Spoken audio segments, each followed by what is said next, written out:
Hola, bienvenidos nuevamente a una reunión para ver la palabra de Dios.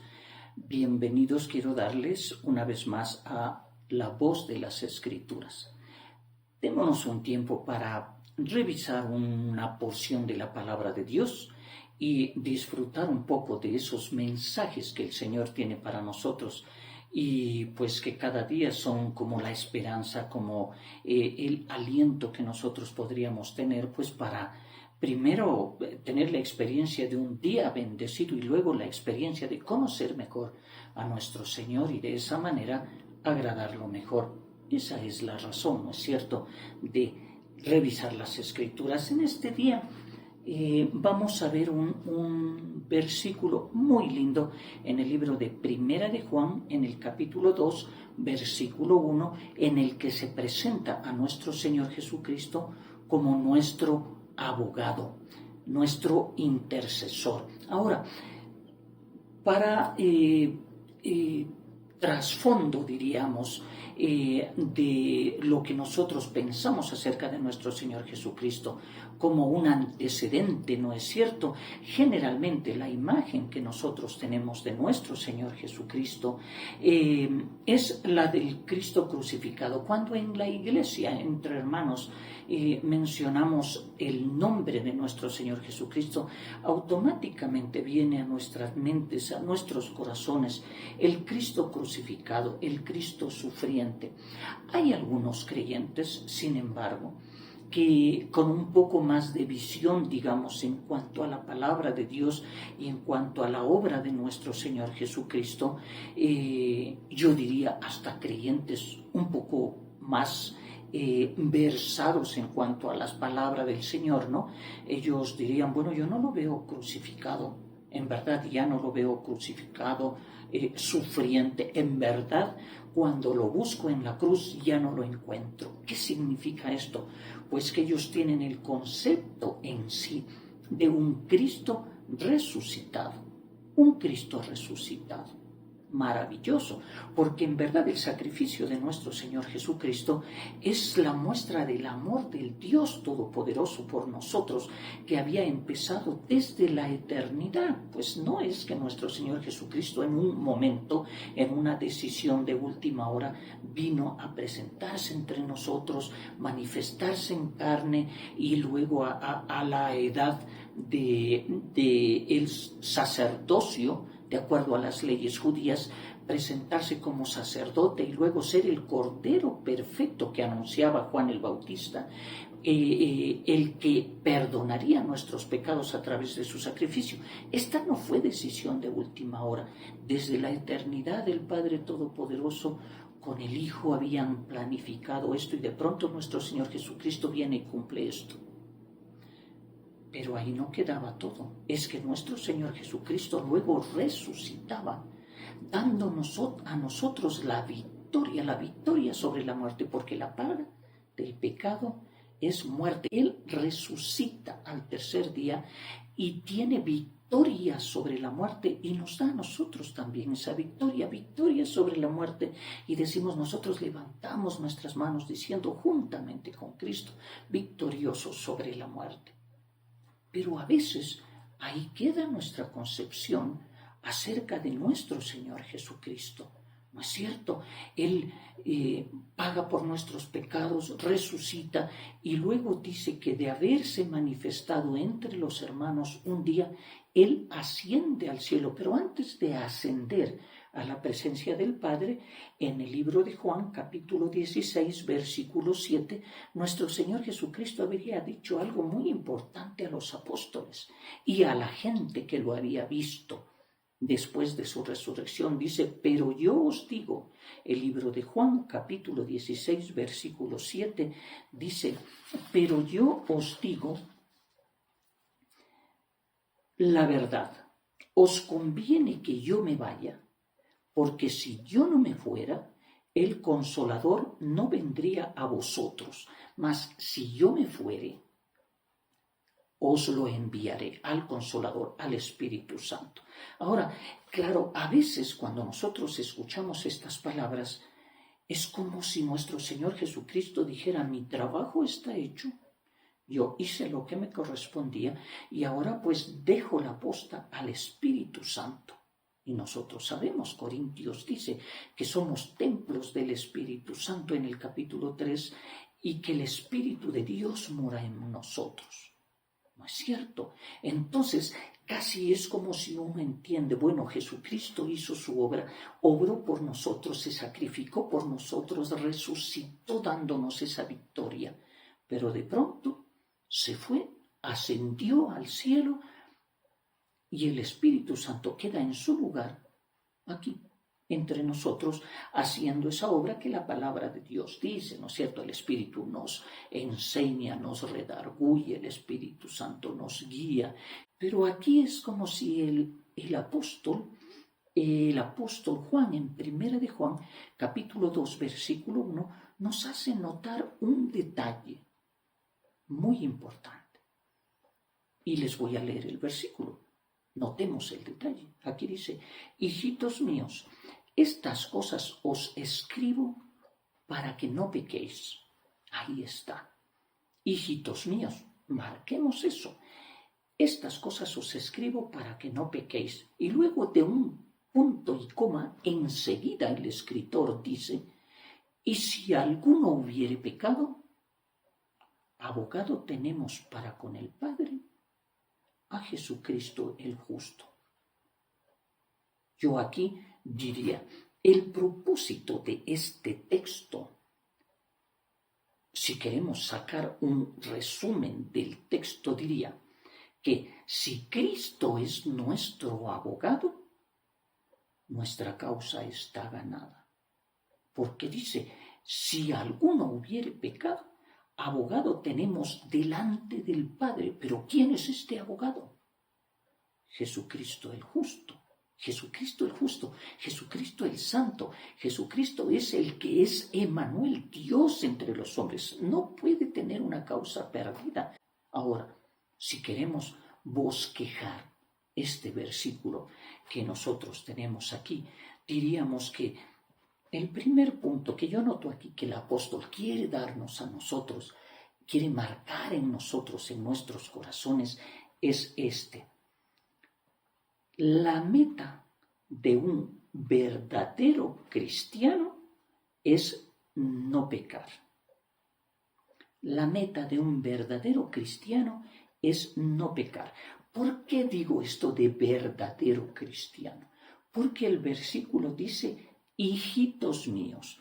Cuando nosotros encontramos en la palabra de Dios, en las Escrituras, a cualquiera de los apóstoles, no solamente Juan, porque es una frase que es más o menos común en las Escrituras del Nuevo Testamento. Hijitos míos, es una frase coloquial típica de iglesia. La usan la mayoría de los escritores, la mayoría de los apóstoles, incluso hoy día mismo en la iglesia aquellos hombres adultos, hombres de fe, nos dicen hijitos míos a los que somos o son menores, ¿no? Entonces, aquí está diciendo el apóstol esto, hijitos míos. ¿A quién se dedica? Se dirige esta porción. Hijitos míos, estas cosas os escribo para que no pequéis. La meta de una verdadera vida cristiana es no pecar. Hijitos míos, entonces nosotros asumimos que no es para las personas que están fuera de la iglesia, no es para aquellos que no están interesados en las cosas de la iglesia, en el mismo Jesucristo como nuestro Salvador personal. No es para ellos. Este mensaje es para la iglesia, para nosotros, para los que somos hijos de Dios. Y en verdad este mensaje pues tiene gran vigencia desde los tiempos del escritor, del apóstol Juan, hasta ahora. Hasta ahora tiene gran vigencia. Hijitos míos, nosotros diríamos hermanos no pequemos, no pequemos. Y en nuestras iglesias, ese es el mensaje de la iglesia, del domingo, de cada reunión. Hermanos, no pequemos, venzamos la tentación. Tenemos que luchar contra el enemigo. Y en casa le decimos a nuestros familiares, no pequemos, a nuestros hijos, no pequemos. Nuestros padres nos dicen a nosotros, no pequemos, porque esta es una responsabilidad nuestra como hijos de Dios. Esta responsabilidad en la práctica se llama vida cristiana, vida cristiana. Es decir, eso es para nosotros, para los salvados, para los que hemos sido perdonados a través del sacrificio de nuestro Señor Jesucristo, los que hemos sido justificados por la fe en ese sacrificio, en esa obra de Cristo en la cruz, redimidos a través del derramamiento de la sangre de nuestro Señor Jesucristo, porque la paga del pecado es muerte y no hay remisión de pecados sin derramamiento de sangre. Eso dice las Escrituras. Por eso el apóstol Pablo luego dijera, pensando en esto, en esta obra de Cristo sobre los creyentes, él dice, nuevas criaturas somos. He aquí, las cosas viejas pasaron, todas son hechas nuevas. Y es por esto mismo que nosotros, los creyentes, los hijos de Dios, en la mañana, cuando nos levantamos, oramos al Señor, ponemos nuestro corazón delante del Señor y le decimos, Señor, este día yo quiero vivirlo para ti. Este va a ser un día de victoria para ti. Este día yo voy a luchar para no pecar. Es esto que el apóstol dice, que es en verdad parte de nuestra vida, es parte de nuestra intención, parte de nuestra lucha diaria, ¿no es cierto? Este día no voy a pecar. Esta oración, estas palabras son en verdad una práctica de todo creyente, todo el tiempo, en todo momento, o por lo menos diríamos, tendría que ser una práctica de todo creyente. No voy a pecar, no quiero pecar, quiero vencerme a mí mismo, vencer a la tentación. Pero aquí viene el segundo punto. El primero, nosotros decíamos entonces, la meta de una verdadera vida cristiana es no pecar. Pero el segundo punto es este. Nuestra lucha contra nuestra naturaleza es una lucha perdida. ¿Por qué digo esto? Hace rato mencionábamos, apenas hay un punto y coma después de no pequemos, no pequen, un punto y coma, y de pronto el apóstol dice, ¿y si alguno hubiere pecado? Casi sin pausa. Nuestra lucha contra nuestra naturaleza es una lucha perdida. La palabra de Dios dice en Romanos, en el capítulo 3, versículo 10, hablando de todos nosotros. Eso te describe a ti, me describe a mí, nos describe a todos. Cuando en el Romanos capítulo 3, versículo 10 dice, como está escrito, no hay justo, es decir, no hay quien no peque. Dice, no hay justo ni aun uno. Claro, nosotros sabemos que la única excepción es nuestro Señor Jesucristo. Tenemos que aclarar que Él es la única excepción porque Él fue el Cordero sin mancha, sin pecado, ¿no es cierto?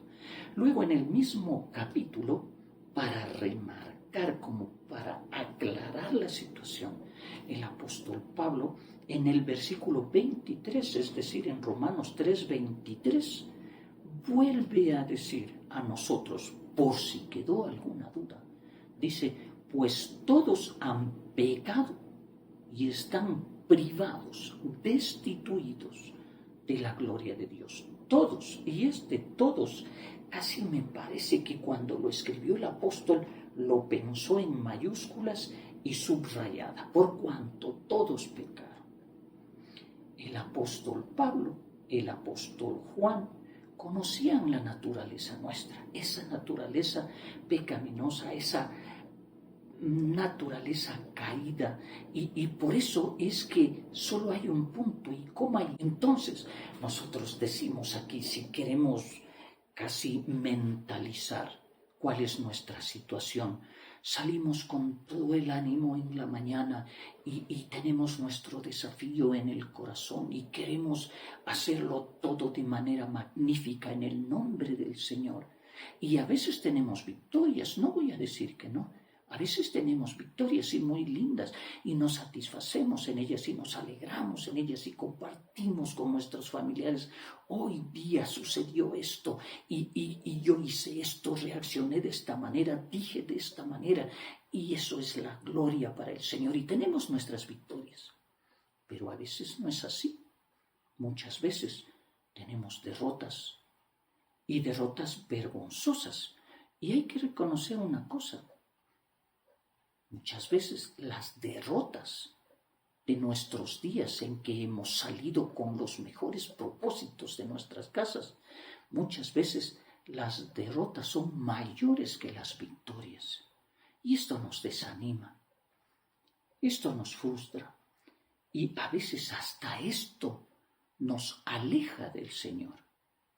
Muchas veces sentimos que no somos dignos y que una comunión con el Señor es muy difícil para nosotros. No podríamos tenerla porque somos así, somos perdedores, somos pecadores, somos derrotados. Nuestra naturaleza nos arrastra a eso y escuchamos casi una voz que nos dice en nuestros oídos, nos dice fracasados, pecadores, perdedores. No tienen fuerza, no tienen valor, no tienen vigor, no tienen espíritu de lucha. Y a veces esta voz es más fuerte y grita más fuerte que la palabra de Dios que nos habla del Cristo que nos perdona y que nos justifica.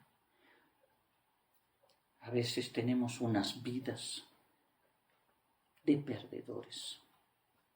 Y sentimos que nuestra vida espiritual no tiene futuro y no vale para nada. Es por eso que el escritor aquí dice, y si alguno hubiere pecado, nos lanza un salvavidas en este mar de tristezas y de decepciones de nosotros mismos. Nos lanza ese salvavidas cuando dice, abogado tenemos para con el Padre, Jesucristo el justo. ¿Qué detalle tan importantísimo? Porque el tercer punto aquí entonces nosotros diríamos que nuestro abogado es Jesucristo el justo.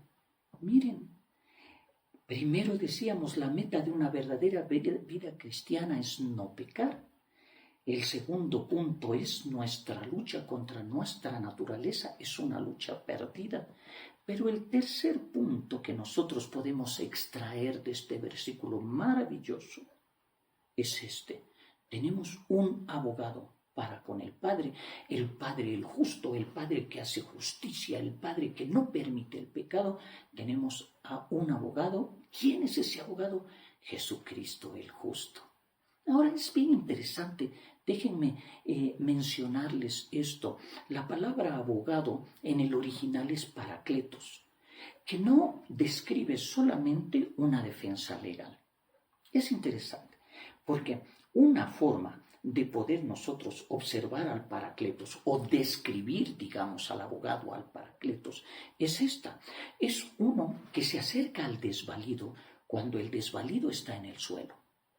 No puede levantarse, no tiene fuerzas, está en el suelo sin esperanza y entonces viene el paracletos, el abogado, toma su brazo, lo levanta y lo pone sobre su hombro, toma su cintura y levanta en peso al desvalido y lo lleva al lugar a donde necesite. Le socorre en ese sentido, levanta al desvalido del suelo y lo lleva a donde quería llegar. Paracletos es uno que ayuda, que levanta del suelo al que está imposibilitado en el suelo. Pero hay un segundo matiz, digamos, de esta palabra paracletos, abogado. y también se describiría como el Consolador. El Consolador. En la palabra de Dios dice: a vosotros os conviene que yo me vaya y os enviaré al Consolador. Es esta misma palabra, Paracletos. Ahora, ¿cuál es el Consolador? Que cuando uno está decaído, desmotivado, cuando uno está angustiado y en desesperación, viene uno que le habla, que le aconseja, que lo soporta, que le dice aquellas cosas que uno necesitaba escuchar para levantar el ánimo, para levantar el corazón, para retomar fuerzas. Es un consolador que le dice: no te preocupes, todo va a estar bien. Son momentos de tristeza, pero todo está bien, no estás perdido. El Consolador nos levanta el ánimo, no solo nos levanta del suelo, sino que nos levanta el ánimo, nos habla, nos dice aquellas cosas que para nosotros son esperanza y esperanza eterna cuando se trata de la palabra de Dios. Pero hay un tercer matiz, digamos, de esta palabra Paracletos, que se encuentra como mejor descrita, no tanto como Paracletos en el original, sino más bien en el latín como advocatus, abogado, advocatus, que significa el auxilio para que te defienda cuando tu enemigo es demasiado grande e invencible. Cuando nosotros nos encontramos en una situación en que no tenemos futuro, no hay cómo, no podemos vencer, estamos completamente perdidos. Esta lucha está perdida. Entonces nosotros acudimos al Paracletos, abogado, o en este caso advocatus en latín, y es uno que viene, se pone delante de nosotros, nos defiende, y no es solo que nos defiende, sino que nos permite la victoria. Advocatus, Paracleto, es uno que viene en auxilio en nuestra causa perdida y no solamente nos defiende y nos socorre, sino que nos permite una victoria. Maravilloso. Ahora, si tenemos que decir en verdad, toda esta imagen de nuestro Señor Jesucristo, abogado, el que nos sostiene, el que nos levanta, el que nos consuela, el que enfrenta nuestras luchas, contrasta un poco con la idea que nosotros probablemente tenemos de que nuestro Señor Jesucristo fue sacrificado en la cruz, fue sepultado, resucitó al tercer día, ascendió al cielo y de pronto ya no sabemos de él. Pues parece que está en plena actividad, es nuestro abogado. El versículo dice: abogado tenemos delante del Padre a Jesucristo el justo. Tal vez yo cometía el error de pensar que después de la ascensión de nuestro Señor Jesucristo, parece que se tomó un descanso, parece que se tomó un respiro, pero el apóstol Juan me hace notar que no. Él está delante del Padre intercediendo por nosotros. No ha descansado. Nuestro Señor Jesucristo está a la diestra del Padre intercediendo por nosotros.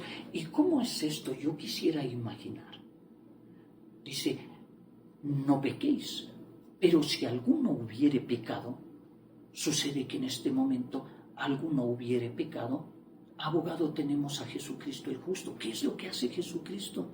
Pues seguramente muestra sus manos y muestra su costado y muestra su frente lastimada y muestra su espalda lacerada, muestra su sangre derramada y dice ante el Padre: Padre, ese pecado yo ya lo pagué en la cruz.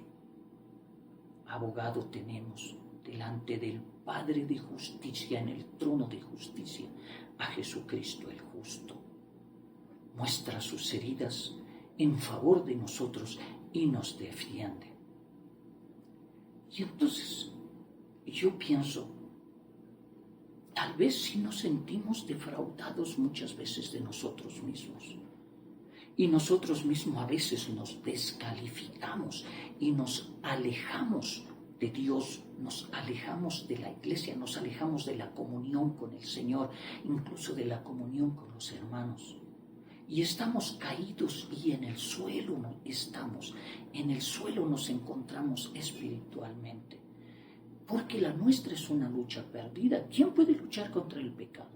Que levante la mano uno, que diga: yo no necesito de Cristo, yo puedo contra el pecado. Que levante la mano uno. Sin embargo, cuando esta lucha perdida nosotros la encontramos delante de nuestro Señor Jesucristo, Cristo nos dice a nosotros: tranquilo, arrepiéntete de tus pecados, confiesa tus pecados, como dice Primera de Juan 1:9, que si confesamos nuestros pecados, Él es fiel y justo para perdonar nuestros pecados y limpiarnos de toda maldad. Decíamos entonces, descalificados nosotros sí somos descalificados. Por nuestros propios esfuerzos no logramos, somos descalificados. Sin embargo, en el nombre de Cristo, Cristo dice: tranquilo, arrepiéntete de tus pecados y tu juicio está ganado, y yo intercederé por ti. ¡Qué maravilloso! ¡Qué maravilla! Lo logramos, ganamos este juicio, somos hijos de Dios y nuestro futuro, en verdad, será en la presencia del Señor por la eternidad. En consecuencia, yo creo que debemos tener en nuestro corazón sí al Cristo crucificado, sí al Cristo sepultado, ciertamente al Cristo resucitado. Pero no dejemos de tener en nuestra mente al Jesucristo que intercede por nosotros delante del Padre hasta que esto corruptible se vista de incorrupción. Hoy en día, en este momento, está ahí a la diestra del Padre intercediendo por ti, intercediendo por mí. Hermanos míos, ¿qué diremos? Hermanos, no pequemos. Pero si alguno hubiere pecado, abogado tenemos en el cielo, en la presencia del Padre, a nuestro Señor Jesucristo el justo. Que Dios nos bendiga, que esto nos anime, que esto nos dé fuerzas en esta semana. Y pues, muchas gracias por compartir en esta oportunidad con la voz de las Escrituras, con Fabio Vaquero. Que Dios les bendiga.